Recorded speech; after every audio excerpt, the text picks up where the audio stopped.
Sa mga parents o tatay na nagtatanong ano ba yung maganda para sa mga bata, para tumalino at bumilis ang pagtangkad ng ating mga anak.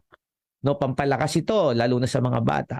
Masustansyang gulay, siyempre, prutas, parang pinakain mo na po ng gulay at prutas ang anak mo pag binigyan mo ng 2 times a day na multivitamins for kids. Ang katumbaso nito parang broccoli, spinach, beans, taho, no soy milk, nilagang mani, nilagang patatas, nilagang mais. Yung mga binabanggit ko hong pagkain, yung meron diyan omega-3 fatty acid, yung protina, yung pampatangkad na thiamine and vitamin B complex, nasa multivitamins for kids. 2 beses nito maghapon, malaking proteksyon ho sa kanila. Hindi kayo mangangamba na yung anak mo hindi nakakakain ng prutas at gulay.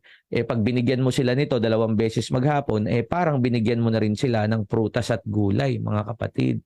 Kaya sa adult, yung Immune Booster Trio, no? Ultima, BCO, and Zinc. Sa mga kabataan naman, meron tayong multivitamins for kids.